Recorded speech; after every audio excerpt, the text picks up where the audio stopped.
We have a very intriguing subject, one that has a tremendous foundation in comparative religion and in comparative philosophy. As we realize, the doctrine of reincarnation was not part of the equipment of the Western thinker in ancient times. It apparently originated in the Trans-Himavat in northern India and gradually drifted southward through most of Asia, finally into Egypt and Greece, and now into the Western Hemisphere. Actually, the doctrine of metempsychosis was comparatively recent in its Western acceptance. Up to the time of Homer, the Greeks had no sense of an afterlife. They had no idea of what was going to happen to the human soul after death. To cover this general ignorance, they had the belief or concept that after death, the ghost of the dead wandered forever in the ghostly corridors of the underworld, neither punishment nor reward, leading to the statement that is very famous in Greek literature, namely, the poorest slave alive was more fortunate than great Achilles dead. There was no reward for valor, no punishment for crime. Now at that time, probably about 1000 or more BC, there was very little opportunity for cultural growth, because we find from studying comparative religion that the development of man's concept of immortality is essential to the progress of civilization. Where it does not exist, there is a frustration which extends into the life of the individual, even though it may be concerned primarily with the after-death experience. If there is nothing after death, there is really no reason for life. This puts the materialist at a great disadvantage. Materialism is never a solution to anything. Reminded of two scientists standing beside the casket of one of their illustrious brothers, who is lying waiting for the final interment. One says to the other, well, he's all dressed up, but he has no place to go. And this has been the frustration of materialism. No matter how wealthy a person becomes, how much power he attains, how popular he is, how deep an impression he may leave upon society, what does it all mean if it ends in nothing for him? He will not even be able to remember that he was fortunate or unfortunate. This may be a relief for few, but for the most is a great disillusionment. So until there was some concept of life after death, there was really no way of building a moral or ethical code of life. And Europe was comparatively late in coming into this realization.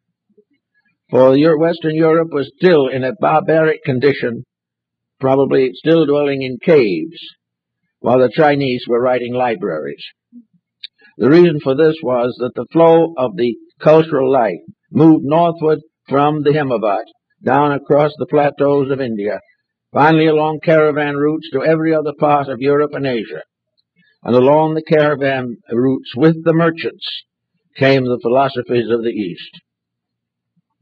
The first in the West to really take on the problem seriously was Pythagoras of Samos. Pythagoras visited India, studied there, and is known in India even now as the Ionian master. He received much of the esoteric lore of India, all that they felt could be imparted to a stranger. And among other ideas that he gained there was this ideal, or this principle of personal immortality. Now, even in Greece, of course, after this revelation, which came about 600 BC, there was a division of opinion just as there is here. And for a long time, this difference of opinion was never reconciled. In the beginning, the Greek culture was such that the Pythagoreans had to keep their knowledge of Eastern mysticism to themselves. They had to form secret assemblies for its perpetuation, for it was contrary then to the prevailing tempo of the time. So the doctrine of reincarnation, while it was taught by Pythagoras, was carefully veiled and not generally acknowledged to the average person. At the time of Plato, of course, he places into the mouth of Socrates the concepts that motivated this great Athenian as he drank the hemlock to die in Athens. Socrates was not executed for a crime. He was executed because he refused to pay a small fine by admitting that he was guilty of anything. So he chose death to paying the fine. And while his disciples were gathered about him, he said, "Don't worry too much. I'm really getting the better part of the deal. I, the convicted, am going to leave here very shortly now. But those who convicted me must suffer with material existence for a number of years to come."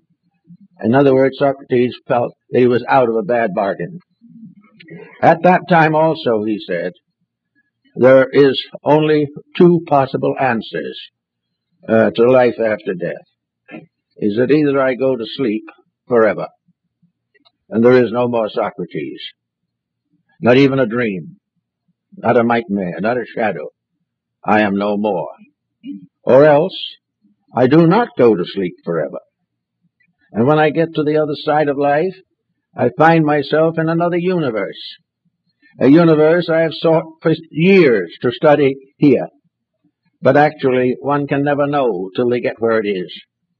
In the other side, if there is something after death, I may find answers to the great questions I have sought all my life, not only concerning myself, but the common good. Now, this was the way the Greeks took the situation at that time. Now, in Asia, where reincarnation was generally accepted at a much earlier date, we find a careful consideration of the elements involving this doctrine. And as it descended through the Iranian-Aryan migrations, it mingled its own beliefs with a whole group of folklores and folk religions all over the world. And it became a fixture added to something else. A good example of that, of course, is Christianity. Up to a comparatively recent date, Christianity gave no consideration to the possibility of reincarnation. It was contrary to all the beliefs. And then gradually a certain group of people began to make a wedge and inserted this doctrine without taking away any of the essentials of their previous beliefs. So we find gradually evidence also in the scriptures that this belief in reincarnation had reached the Near East and North Africa, certainly as early as the time of Alexandria, but was not generally discussed, and every effort was made to prevent its dissemination by the rise of the early church. So we had the doctrine held in secret, a doctrine believed by a few, sworn to discretion, for fear of bringing upon themselves a tremendous persecution. Now, why would anyone want to persecute a person for believing in immortality? Well, there are possibilities in many ways, especially the doctrine of reincarnation, because it interfered with the rather simple but inadequate doctrine of heaven and hell. It was no longer a case where the good went to heaven and the bad went to hell. For in this case it was decided that among human beings there were very few worthy of either termination. They actually were somewhere in a middle distance, too bad to go to heaven, too good to go to hell. Something had to happen to them. And the answer gradually emerged from the Greeks and later from other European sources, and also from the mystery societies that originated in Asia, that actually the only place where an individual could fulfill his destiny is here where he started it. What is the solution to a life that is cut down in the midst of its action? The criminal is killed or kills himself to escape the consequences of his own misdeeds.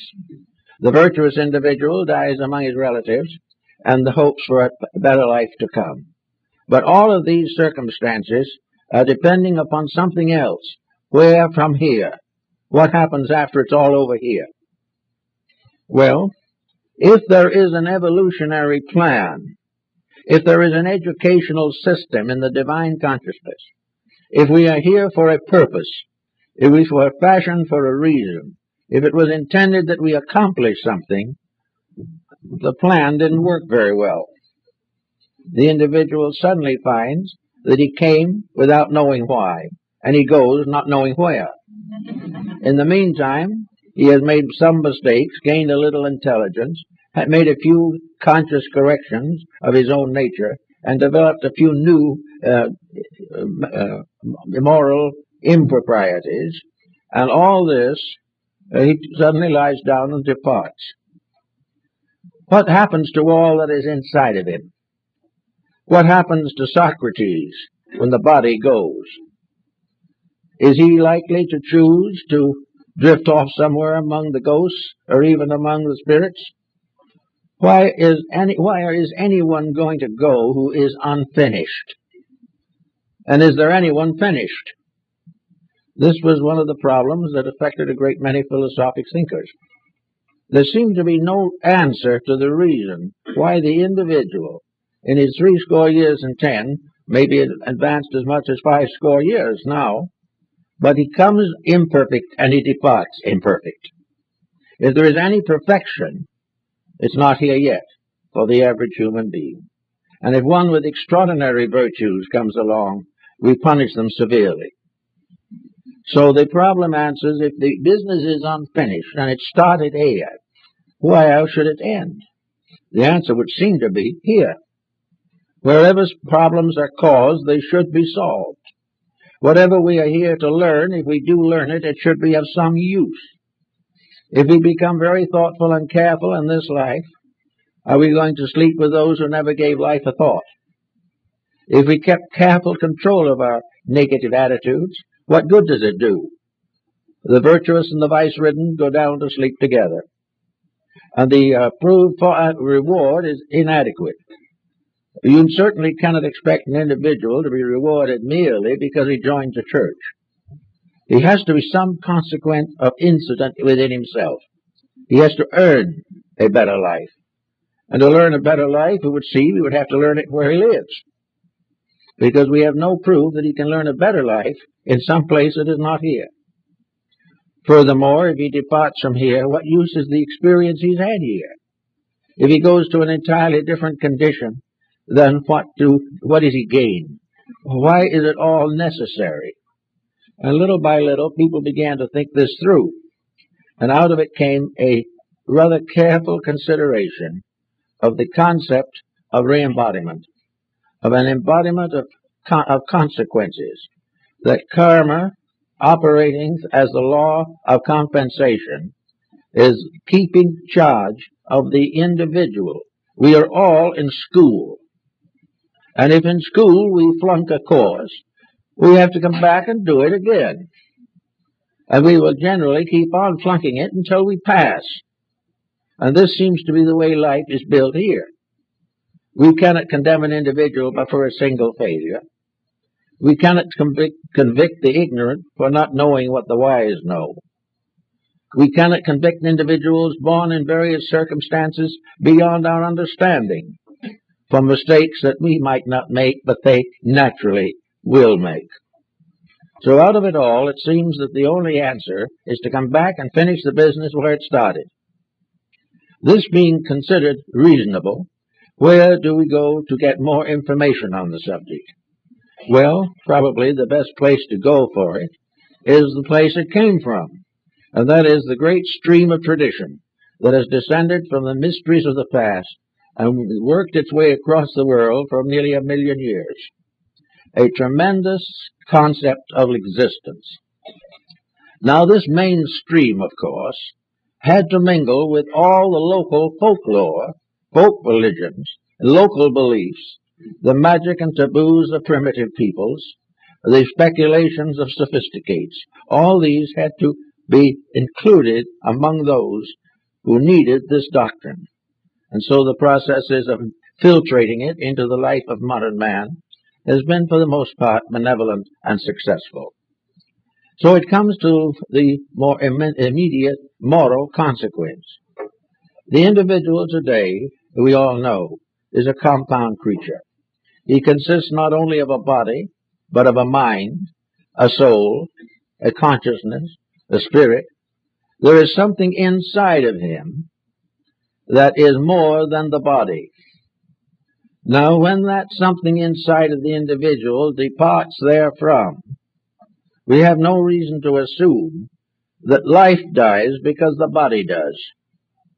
We know that there are various circumstances that moderate bodily survival. In this material world, the pressures of circumstance, especially from the outside, or reactions to circumstances from the inside, make it virtually impossible for the physical body to endure indefinitely. It is worn out by the frictions of physical relationships. It is worn out by the pressures of wars, disasters, plagues, poverty, crime. The whole material world gradually wears out, but for the individual. But there is no reason to assume that the life in the individual dies with the body. If the life dies with the body, we have a total zero for everything. There is nothing more, nothing less. Whatever we did learn is meaningless. Whatever we should have learned is meaningless. And there is no chance to improve the situation. But with the doctrine of reincarnation or rebirth, we discover or decide that the human being divides essentially in two parts. That part which is mortal and that part which is immortal. The immortal part is vested in a mortal fabric, but this vesting can be separated. It is quite possible for the immortal part to survive the disintegration of mortality. Of course, there is a little comfort in some of the things that we find in records of history. We know there are cases in which apparently a person has totally died, and after several days or several weeks has come back to life. And nearly always the story is the same. What happened to them was completely different from anything in their material existence. But that part of the story is very much alike everywhere. Of course, you can bring against this the argument that as long as there was capacity to come back, death was not total. This problem has, of course, interested and influenced a great many thinkers in this particular field of research. But for all intent and practical purposes, we choose to believe that the divine part in us, which was derived from God, is not mortal and therefore cannot die. If there is an immortal part, it must either survive or it must return to the God from which it came. The individual cannot, with a clear conscience, assume that the spiritual values, the divine principles that exist in nature and in himself cease utterly, and that the labor of creating a human being, the most elaborate structure nature has ever been able to create among mortal things, that this is to be disintegrated after a relatively short time, and not a vestige remains. It seems therefore wiser to assume, as it has been assumed in Asia and in Egypt and in many parts of Europe, that there are two bodies also. And in this we come very close to the philosophy of Emerson and Thoreau. Emerson was quite aware of the fact that there has to be two kinds of bodies. One is a body of mortality. That is the body that goes with death. It includes the physical nervous system, the vital body, certain parts of the emotional nature, and the lower mind. When this is stripped off, however, the reality is not affected in any way. With the death of the body, the reality in man never dies. That which survives, then, retires into a subjective state. Now, the condition of this subjective state and its locale these have been considered in many ways by different people. The tendency, however, today is to believe that survival is by the individual retiring into the eternal part of himself, from which he cannot die. Therefore, instead of thinking of him primarily as going someplace outside, thinking of having another stellar summerland where he can drift around while he is out of the body, the wisest of thinkers in these directions assume that he retires into himself. And as he retires into himself and leaves the body behind, he finds that he is retiring into something infinitely greater than the body that he left behind. That here within himself are all the principles, all the causes, all the elements that explain his mortality. Here are the sources of every impulse, every attitude. Here also is a great building plan, a spiritual architecture, by means of which the divine creator molds the inner life of the individual by a series of sequent embodiments. So if we wish to assume for the moment that we are not going to cause an overflowing of the conditions in the afterlife, we're not going to suddenly find ourselves in a condition that is going to be worse than 47th Street and 5th Avenue in New York. We're not going to be part of an ever-increasing mass of the dead. We're not going to go on forever, increasing the numbers on the other side. Because the other side, as we begin to investigate more deeply, is the inner side. The side that, strangely enough, unfolds into a universe almost as great as space itself. The inner life of the individual is infinitely greater, infinitely more important than the physical life. But in this inner life, there are experience problems. The inner life is growing through the outer. It is growing in the sense it is transforming potentials into potencies. It is transforming the ideas of reality into the exact acts of reality. Therefore, Lord Bacon summarized this process as one of the four great keys. In other words, experience. Experience is the proof of all things. Experience in science is called experiment, and in man's inner life it is called growth. So man, in his search for realities, retiring into his own nature, discovers to his amazement that he is the captain of his own soul. He has the power to make the decisions that are important. He has debts to pay that he must pay. He has new plans to make that he will make. He is searching for greater understanding of the realities of things, an understanding that for a time at least he must gain through contact with material existence. So to the ancient people, re-embodiment was a continuation of a process of schooling. It was the individual gradually coming to master the manifestations of his own nature. He was here to grow, and growth is simply the release of the inside. Growth is not the result of eating more. Growth is the result of becoming more through the development of inner life. And spiritual integrities and many symbols represent the wonderful elixir of life, the universal medicine, by which finally all the restrictions, limitations, and imperfections of human nature are reconciled. So if we are the master of our own soul, and if we are not, who is responsible for us? Are we to assume that God is responsible for our mistakes?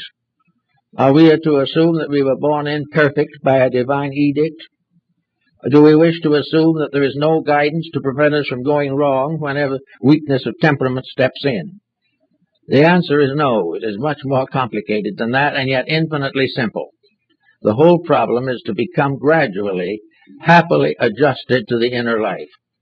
The individual must gradually know that the sole purpose is the soul, and that in this realization he gradually enters into communion with the greatest part of himself. So having this thought in the base of his mind, he begins to recognize that it may be covered by various veils for a long time. But whatever it is and wherever it is, it will be always the gradual release of the inner through the outer. If this release is too fast, it will destroy the outer. A great many people trying to do metaphysical exercises for development develop rates of vibration that destroy their lives, giving them sickness and mental and emotional imbalance. You have to grow naturally. Growth is something that physically is a biological process, and metaphysically is a psychological process. But it is something that has to develop quietly, and it is something that has to be supported by a greater and greater insight and understanding of the circumstances involved in the life pattern of every living thing. If the inner life grows naturally, It means that the person is developing the integrities that will make possible the release of the inner life. Now, these integrities are covered by such disciplines as the Ten Commandments, or the 8 Commandments of Buddhism for temporal persons, or for the words of Christ, or for the teachings of Muhammad. All of these teachings of a moral and ethical nature are intended to enrich the individual's realization of universal truths. If he keeps the 10 Commandments, the lower part of his life becomes purified, redeemed, and regenerated. The more perfectly he lives here, the more he keeps the rules, the more the soul inside is able to move outward. Therefore, moral integrities have as their basis the conduct of the individual, and as their consequences, the release of the inner life. Now, if the release of the inner life starts fairly well, we know that in the midst of it we're going to be cut down. War comes, pestilences hit us, earthquakes destroy things, famines, all these things, and wherever else fails, disease and sickness move in. There seems to be no way to perpetuate the body beyond a certain point. The actual fact seems to be, at least, that when the inner life realizes that the inner life's needs are no longer possible to the body, then the inner life begins to retire from the body. When this is in a normal and natural way, it is not a great disaster. But to those who have not produced or not understood or have not an inner life to strengthen them, all things that are unpleasant are disasters. So after having come to this point, we will say for the moment that a soul, a being, has gone into the other life and is more or less faced by the intricate machinery of its own morality. The individual begins to understand the relationship between a divine reality and a human unreality. The entity begins to realize a little bit of why it was born in the body it has just left behind. It was born because of unfinished business. It was born because it has not outgrown the restrictions which are imposed upon mortal creatures. Therefore, in a period when gradually the lower vehicles of embodiment are dispensed, gradually, little by little, the vital body is returned to the vital fountains of life. The emotional body returns to the emotional realms, from which the substance of which all such bodies are fashioned. And the mental body disintegrates or vanishes back into the universal mind. That which is left, however, is soul awareness. Then, perhaps for the first time in a cycle of embodiment, the inner life and the outer life have a strange kind of meaning. Before the ego, personal self, fades away, it becomes suddenly aware of the reason for itself. It suddenly becomes aware of the destiny for which it was intended. And in that vision, which arises from internal recollection rather than from external preachments, the individual suddenly realizes his place in the plan. He knows why he went through what he did go through. He knows why there is more yet to be done. Now, in the very primitive eras of our evolution, and among the less evolved people even now, this after-death circumstance is considerably shortened. It is very little to be used for rational purposes. The individual is a child, like a school child who died before it got out of kindergarten. Therefore, a great deal of the material with which the more evolved person has to deal with does not confront this other individual. But he is not considered, nor is he impoverished for lack of it. He is part of the same cycle, but the winds are tempered to the shorn lamb. That which the individual does not know and cannot know, he is not held responsible for. But he is also on the same ladder, gradually climbing, gradually rising day by day. And we see how vital this is today in our world affairs. We are living in a world now that is filled with pain. It is filled with all kinds of perversities, exiles, victims, prisoners, martyrs. These are all common things. And yet in the great plan of things, there cannot be any real evil. All these things are part of a karmic reaction upon body. but the life locked within that body is immortal, eternal, and inevitably destined to be perfect. And that is just as true of the most humble, helpless, hungered, dying human being as it is of the greatest sage. And it is sometimes more true of those who in simple ways have done the best they could than the more advanced ones who have constantly compromised their convictions for the benefits of profit. But back now into the pattern. Here the individual faces his life. He sees, as is sometimes reported of the dying person in the ocean, that in a moment his whole life passes before his eyes while he is drowning. The Pythagoreans had the same concept in their meditational disciplines. It was their labor every day to try to understand the meaning of what happened, why they were to blame for problems, how they could solve those problems, what they should have done instead of what they did do. And this type of discipline is much more valuable to the unfolding soul than some platitudes on a religious level.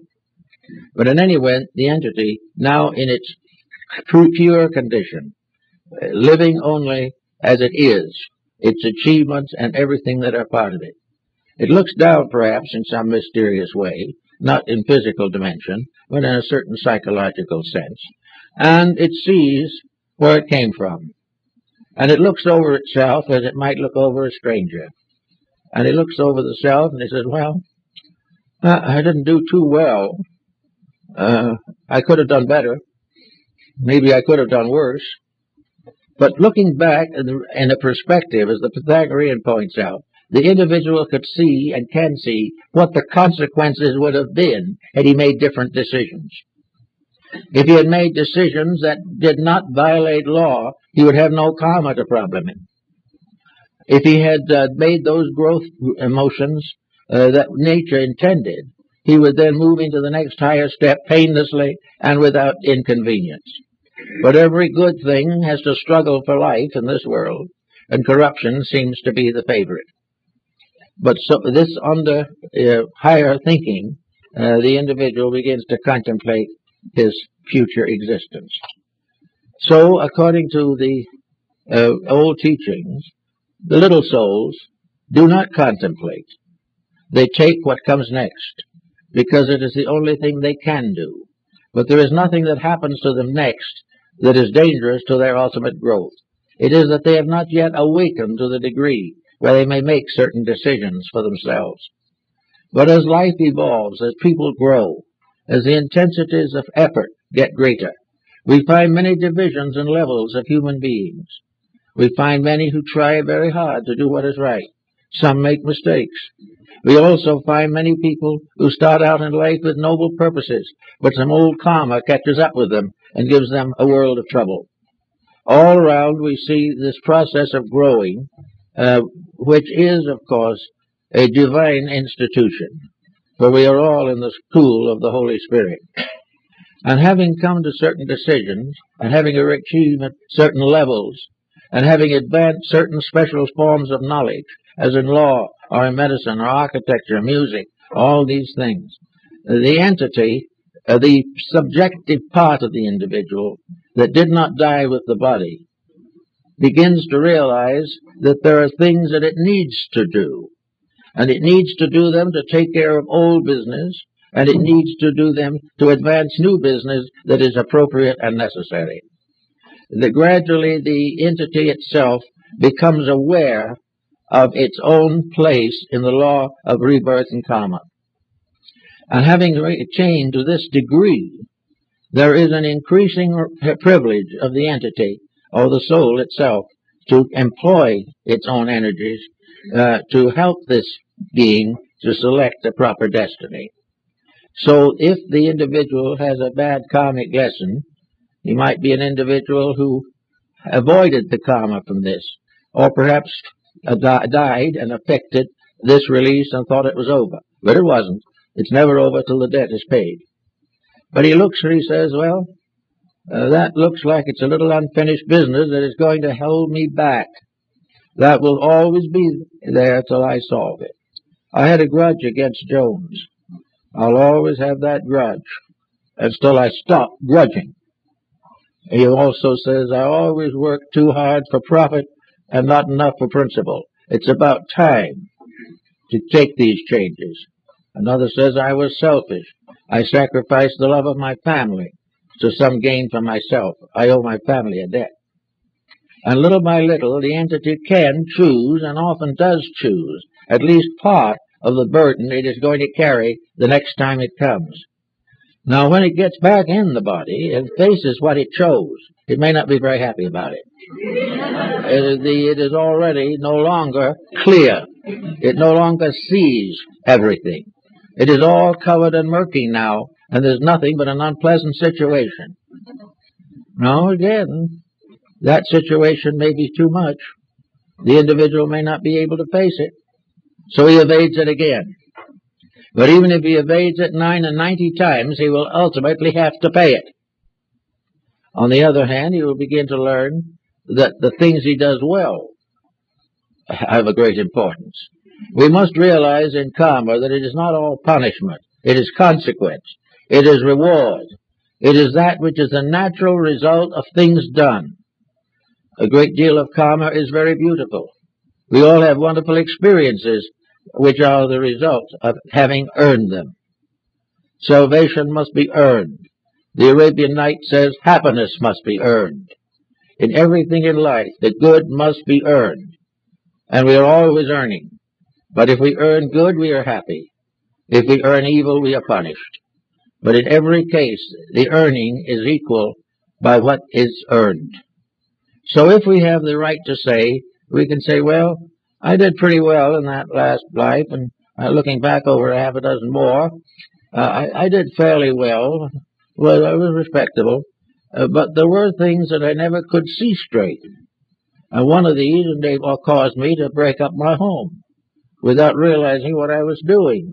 I thought I was right, but from this larger perspective, I see that I wasn't right. Well, I guess I'd better put another home on my list and try this time to do it right. So those who have reached a certain degree of growth have the privilege of a certain amount of selection in the things which they're going to do next. They have reached the point in their own development, however, by that time, that will not permit them to keep on to choosing only what they like. They will choose what is next. And why, as a result of choosing what is next, they come back here in a very mixed condition. And the society as we know it and see it here today is a consequence from such a situation. We are here, we do not know why. Situations arise, we do not know why. We either do something with them or we fumble them badly, do not know why. And so it goes on until the next embodiment. But it is all in the end going to result in an individual who has become capable of universal experience, who has become capable of universal wisdom, and under so conditions becomes gradually and inevitably one of the great teachers of humanity, and also later it becomes the foundation of new worlds that we know nothing of. But all of it is growth, and it is all circumscribed by divine love. There is no hate in it anywhere. There is no injustice. The courts of men may fall and fail, but the courts of heaven never fail.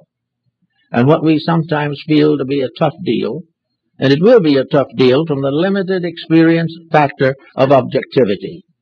But if we are able to go inside, we will find that it is a proper deal. Now, it is not necessary to always wait for the next embodiment to solve some of these problems that are still obscure. The only way to solve an outside problem is to go inside. Brute force and argument does nothing. We have to go inside and inquire to call upon the best resources that we have to solve even the commonplace incidents of life. When between incarnations, it's the same thing. We are forever laboring to fulfill the destiny, be ye perfect, even as your Father in heaven is perfect. We have to do this because it is perfection only that is safe, not only for the individual but for society. All things must do it right or troubles will never end. Ulterior motives are the most dangerous things in the world. And there's nothing that can bring an individual back with a lot of unpaid bills than a series of ulterior motives while he is alive. Well, nearly all moral religions have to do with a code, the Ten Commandments and things like that. They try to teach people to be good enough to get along in a civilized relationship. They warn against all type of ordinal sin. They help us to build a foundation for the improvement of life. And the doctrine of reincarnation does not interfere with any of these commandments, because it requires them for the fulfillment of itself. It is only when the individual makes some type of dedication that he begins to grow. If he does not live a little better each life, there is a stagnation in nature. Actually, however, he can't be stagnate very long, because in those intervals between embodiments, the message comes through loud and clear. He has to face it. And out of facing it, he becomes a step further along the path of his own immortality. Now, some also have asked how long part of the great cycle of life. It was according to Pythagoras and most of the followers of the Eastern schools that under normal conditions the individual is out of embodiment from 600 to 1200 years to accomplish two purposes. In the first place, there's a great importance which we seldom realize in the matter of re-embodiment, to realize that we are coming back into another world. If we come back into the same environment we went out of, the situation is infinitely more difficult and sterile. But if there is a great time in which a whole major move of civilization must inevitably, ultimately be in the right direction, then the individual comes back on an uprising surge of progress, and it goes with it. But if he came back too soon for no good reason, he would not have this experience. There are many times also in which individuals, some special purpose or reason, may come back sooner. And there's also sometimes it has been estimated that certain of the sages of long ago would not be able to return to grow until the world catches up with things at 10,000 years from now. But they ultimately will have to grow some more. But they must wait until lessons they need come along. If they have met the lessons that they needed up to now, they come back when the next new lesson gives opportunity. They come back to fulfill the old and prepare for the new. Now, in the Buddhist Tattva doctrine in India, there is a very interesting idea, which I think may be worth a simple thought at this time. Assuming that these bodhisattvas are essentially enlightened beings, under the same laws that we are. There is no power that can break divine law, even God. Divine law is eternal. But in various times and various conditions, entities grow. And there's the story, of course, of the Bodhisattva who was ready to depart. He had fulfilled all of the karma. He had paid every debt that he owed to society.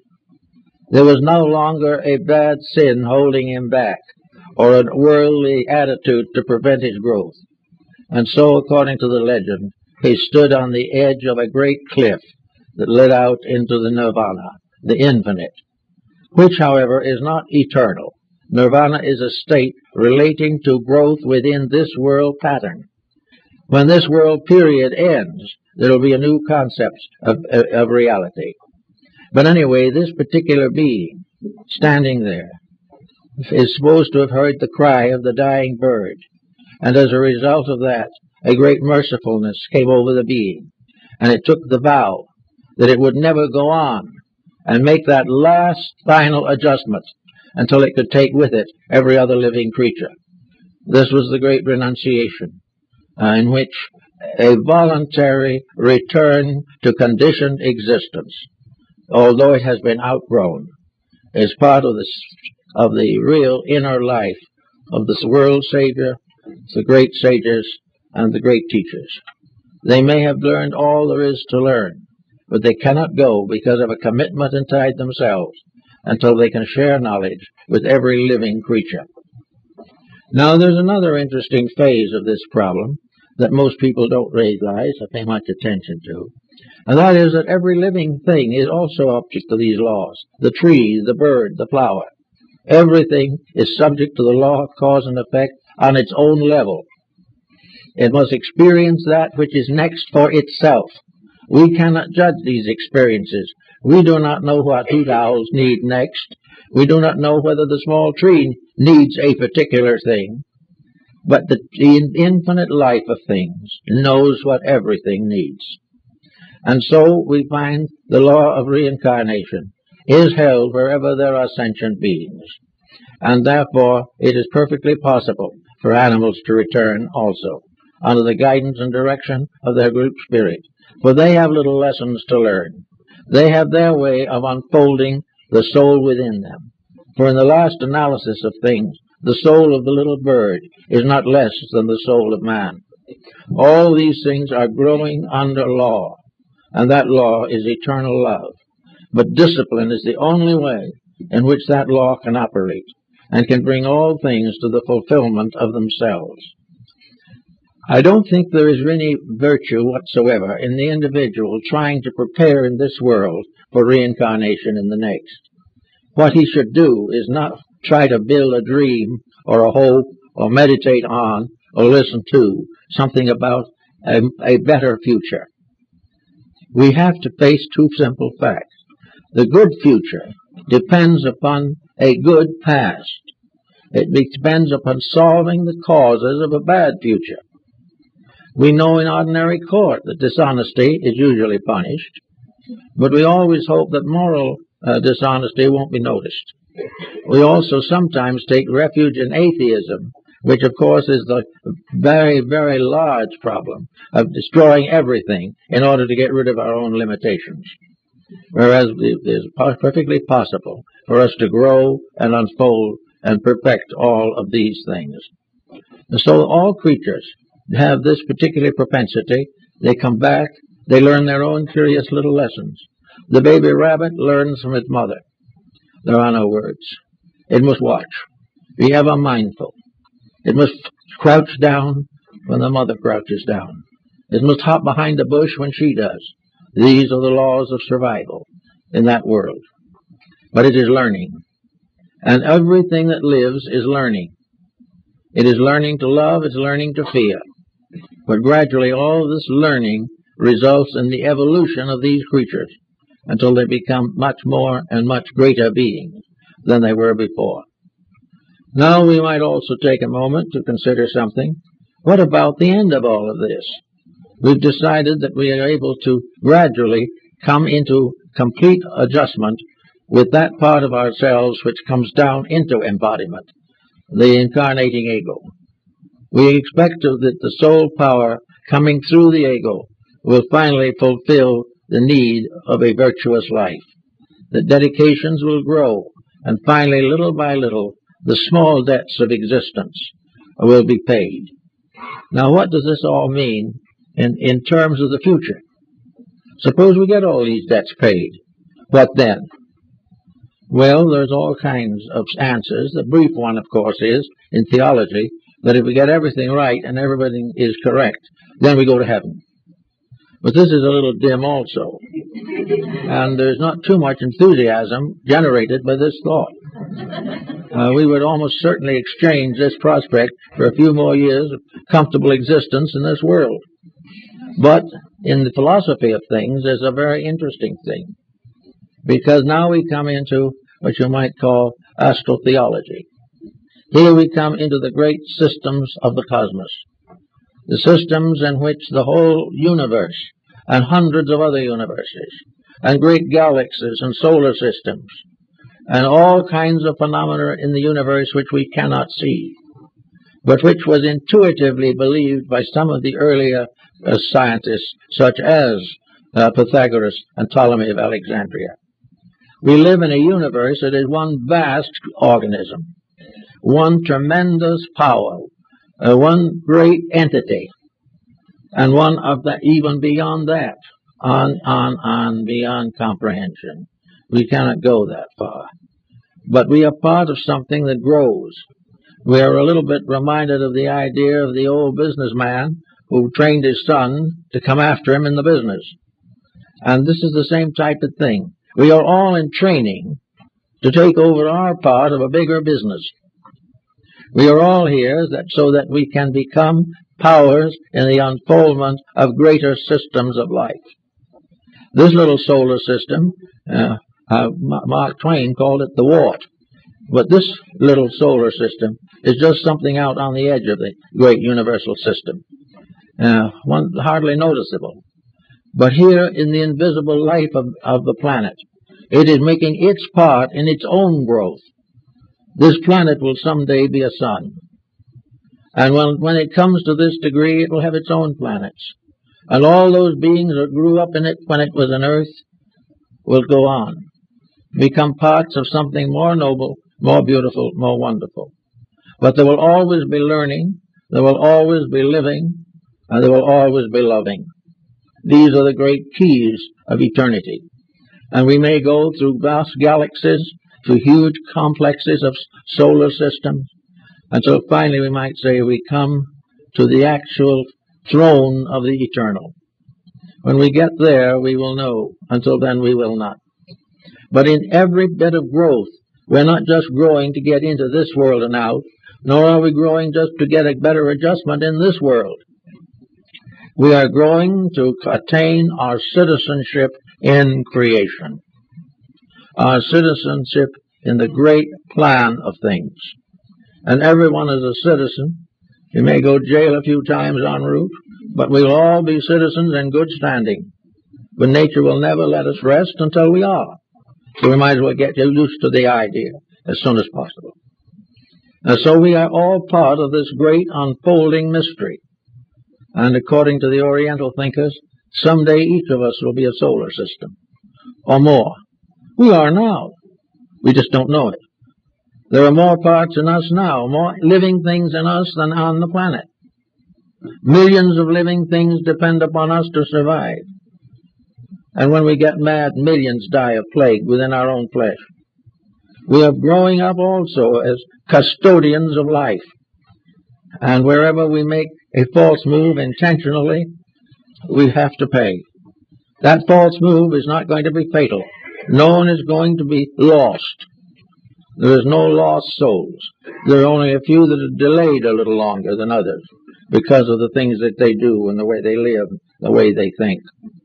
But in the end, somewhere beyond is a tremendous blast of glory. Jacob Boehme, the German mystic, in two visions, had the experience of suddenly seeing the cosmos open. It was something so utterly unbelievable that he could hardly breathe. He never could describe it, any more than he could put down its details. But it was a tremendous, infinite reality from which we are locked by the restrictions of our sensory perceptions and the deficiencies of our integrities. But out there is where we're all going, because none of us can die. We can have all kinds of false attitudes on the subject. We can believe anything we want to, but the truth is, we are all eternal. Having come out as sparks from an infinite flame, we go on forever. And gradually, as we go, we create worlds. We create new orders of life. Here in this little world, we have inventors. We have artists. We have those who work for all kinds of constructive enterprises. And we have an educational system that is a shadow, a very faint shadow of the reality. This educational system starts us out in kindergarten. And I think we're going to have a major improvement any moment now, because we're going to have 2 years in kindergarten instead of 1, according to the new educational structure. But in the kindergarten, where a great many still are, we have the beginning of an education. And what is that purpose of that education? That we can learn to read and write. That we can gradually come to the point where we can become independent living creatures. Take care of ourselves, accept responsibilities, and contribute to the common good. So we finally graduate cum laude from kindergarten and go into the grade schools. Here we go on, grade by grade, till we get to the junior high. And whenever we graduate from something, there's great rejoicing. Then we go on a little further, and we land in the university. So we go there and we learn something else, usually about the thing we want to do, a thing we want to know more about. There's just one little weakness in this situation that I think someday, not too long from now, may be corrected. There should be a great university system that teaches us where we are really going, that opens to us the realization of a future infinitely greater than any physical institution can bestow. But anyway, we go on. We learn a profession or craft or a trade, and we become Bachelor of Arts or something. Then if we're going on a little further, we take master's degree, and finally, if we are able to survive it, we reach the doctorate. And then having reached the doctorate, we are then supposedly at the head of our educational system and are supposedly able to make a living. This is not always certain, however. Also, what we can study and how we can study it are all controlled by highly opinionated people. But the theory is the same basically, namely that we're all going through the grades of the school of the Holy Spirit. We are all a part of an educational system that began so far back we can't even imagine it, and will go on into the future so far we can't imagine that either. But we are in a perpetual process of growing. And this is not going to be terrible. It's not going to also make us sophisticated or give us false pride or make us feel better than other people. All growth is for a purpose. You can go to law school and become a lawyer. You can go to medical school and become a doctor. But these are all material things. The great school of the universe is going to make us something else. It is not going to make us successful in this world, necessarily. But in that school, we learn the mysteries of heaven, of eternal life, and the fulfillment of all good that is possible. That gradually, by degrees, and in our own time and in our good way, we shall become truly citizens of the universe. Full citizenship, with voting power. Here we vote for some kind of a physical candidate and afterwards wish we hadn't. There we become part of a citizenship that gives us a right to participate in eternal growth and eternal life, where we will all find we are in more than a democracy. We will be in a great world in which we will be all part of one gigantic family, in which everyone works for all.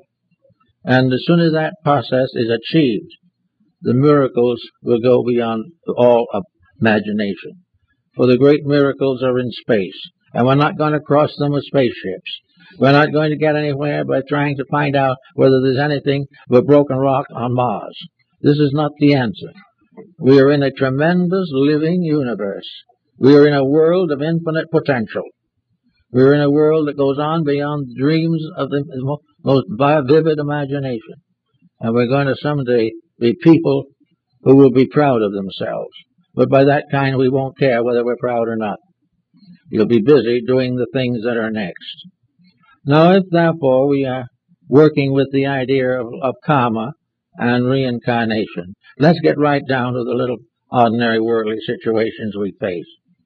Let's try to realize that sometime we're going to have to meet all the unfinished business of our lives. We're going to have to face up to the things that we avoid and evade. We are going to have to find that we cannot afford a quarrel. We cannot afford to cheat someone else. We cannot afford to hate. All these things are something we just simply can't afford. And there is no evasion of them under the normal way in which we live. A very interesting story comes out on that from one of the discourses of Buddha. It seems that once upon a time a great general, who was the head of the armies to defend a native ruler, went to Buddha and said, "I've taken an oath to defend my king and my country. And if there's war, I have an oath that I must win that war if I can. And yet you tell me that I must not kill. What is the answer?" The Buddha looked at him for a couple of minutes. He said, "You swore the allegiance to your king. When you did that, you did not realize that you were taking on karma. If it is necessary for you to keep your rule, and there's war, and you kill, then you must pay that debt in the future. It is part of the obligation you take when you accept the leadership of his armies. The fact that you win the war is not the answer. Any destructive act for any reason has to be paid.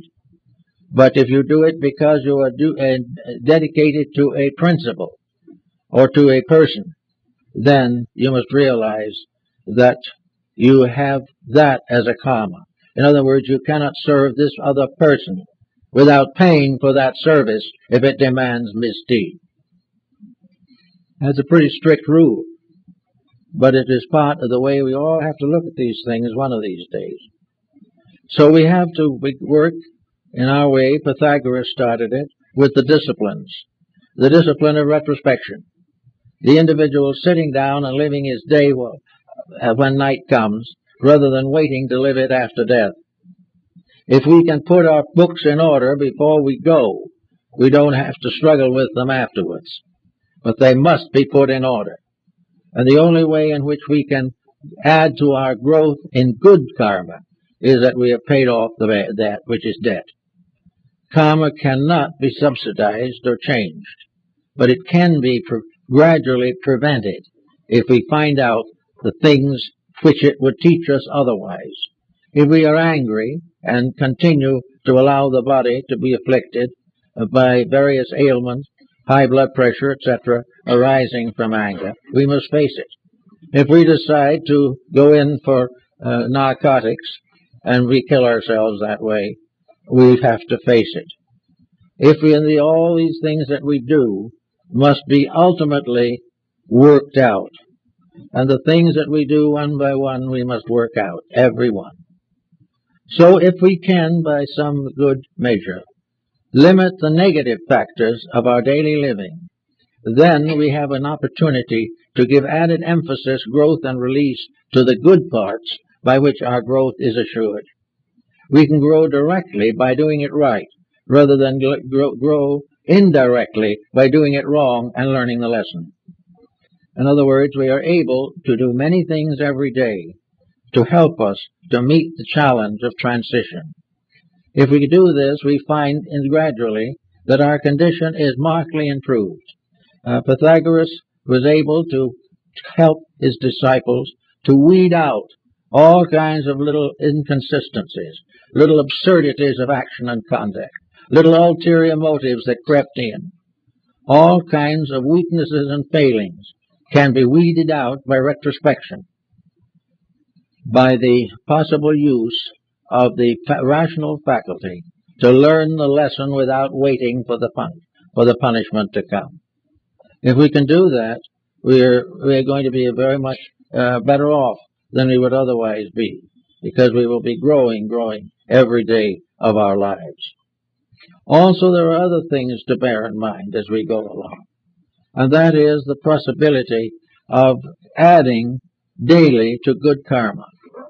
We make mistakes, and every day we add a little to the negative side. Therefore, it is good to make something unusually right and add in that way to the good side. Every good deed is a mysterious power to carry us further on the great growth problems of life. So we better do it if we possibly can. Now also there's the eternal uncertainty that affects us all, and that has to do with whether or not there is such a thing as evil. Paracelsus was not likely to affirm it. To him, evil was like a miracle. A miracle is simply a manifestation of universal law. Evil is a manifestation of universal law. There is no devil. The devil is not there at all. Devil is that which hurts when we do it wrong. Some little boys was talking one day, and one had come out of Sunday school. He said to the other, "Do you believe in the devil?" The other, who was 2 years older and therefore much more sophisticated, replied, "No, I don't. The devil is like Santa Claus. It's your father." Well, that's the way it is anyway. But there is no such a thing as a spirit of evil. Goethe tells us that when he introduces us to Mephisto, part of the power that still works for good while ever scheming ill. In other words, the temptation is something created to be resisted, but most people prefer to let it happen. And so we find all kinds of side lights from ancient religions and philosophies trying to dramatize the various phases, and reincarnation hitting different nations at different times in history, and all kinds of folklore and folk legendary takes on a variety of colorings, but an essential principle, it is always the same. It is that part of the great journey. In the mystery systems, the great journey was from here to there. And Plotinus, who was one of the greatest of the Neoplatonic mystics, pointed out that the great journey is of the lonely to that which is alone. And we are all moving towards something bigger. And in order to do that, we cannot carry all the ballast of our previous mistakes with us. We have to grow. And we're here to grow, and it can be a very pleasant thing. And if it isn't pleasant enough, I think you may well wait, because things are going to change a wee bit. Nature's plan is not going to change because we mess things up. The various situations we are getting ourselves into economically also has a karma. Our judgments have karma. Our banks have karmas. Our business organizations have them. Karmas are not limited entirely to living things. They are limited to also to include policies, patterns, purposes, judgments, intentions, and everything which qualifies life. Anything through the action of which brings sorrow, pain, or suffering will have to pay for it. And a system that is corrupt will have to pay for it. This can nothing really win in the long analysis. Nothing can actually become the fullness of itself until step by step it returns to integrity. And this is the integrity we all must have. So reincarnation can apply to almost any situation that arises. Wherever there is intemperance, there is retribution. Wherever there is unfortunate policy, there is consequence. All the wars and dissensions and problems of today are karmic and are making more karma. They will have to keep on going through these cycles until we realize that we live in a universe which will never accept from us anything except integrity. Everything else will be penalized. And the longer we delay and the greater the mistakes, the more difficult the penalties will be. But no penalty will destroy us. No penalty can affect the individual who doesn't deserve it.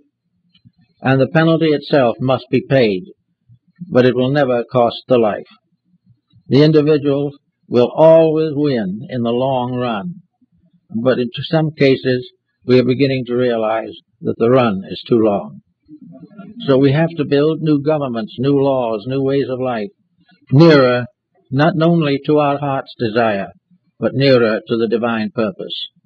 If we do these things wisely and lovingly, we will realize that rebirth is a great, wonderful possibility.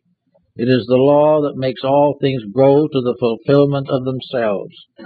And it is also the absolute promise of absolute and ultimate immortality for everything, including the small bug in the sunbeam. It is all part of eternal life, eternally unfolding. And with those thoughts, I think we all can kind of fit into the idea of reincarnation, regardless of our other religious affiliations. Thank you.